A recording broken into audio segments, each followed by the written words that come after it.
All right, I'm going to use delineate to answer the question, how different are my customers? How much better are some customers than others, and how much worse are some customers than others? So here I'm looking at a customer concentration chart, and what it's doing is it breaks my customers into groups of 10% and then tells me things about each of those customers.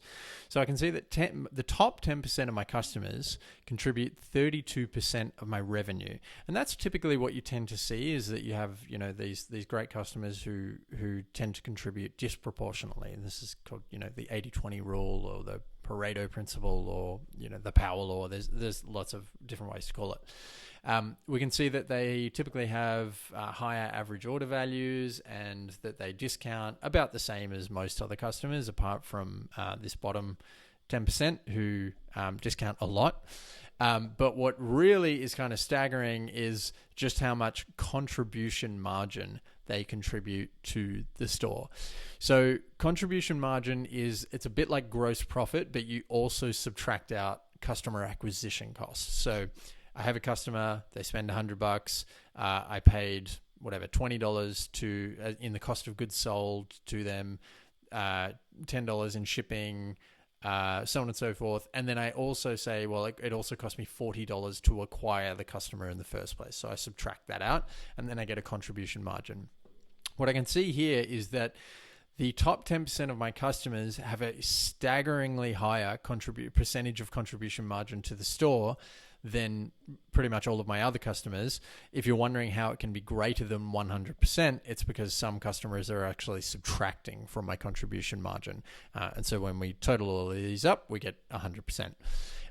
So that is super interesting. It means that this top 10% of customers, you should protect them with everything you've got. Send them a personalized text from the founder, send them, really good loyalty offers and discount offers, and do everything that you can to keep them, because they're really, really, really important to the longevity and growth of your store. If you lost 10% of your average customers, that actually wouldn't be that big a deal. If you lost 10% of the worst customers, that would actually be a good thing, because they're losing your money.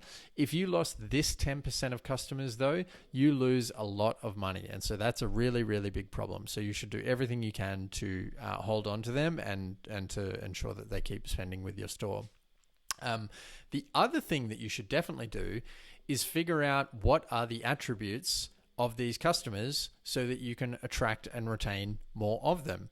So the first thing I'd be looking at is what did the first experience that they had with the store look like? What product did they buy? Did they have a customer support experience? And if so, how was it? How long did the item take to get to them? What channel did they come from? Was it from a Facebook ad, a Google ad, a Pinterest ad, whatever it may be? What are the attributes of those customers? And then you can start to design an experience that it attracts more of those customers. If they end up buying one particular product as their first order, and then they have a great experience with that and they go on to become great customers, lead with that product in your ads. If all of the great customers are coming from Google and none of them are coming from Facebook, spend more on Google, right? There are lots of things that it could be, but you should really, really be identifying what makes these customers so good, and then doing everything that you can to attract more of them. I'll leave it with you to decide, what you should do with all these unprofitable customers, because there's plenty of them. But just bear in mind that is actually pretty typical, that you do have a lot of unprofitable customers, but they're more than made up for by this upper echelon of customers with every store. So this chart you get out of the box with Delineate. You just go to delineate.co, get your store connected, and you'll get this chart straight out of the box, and you can start making these decisions straight away. Thanks.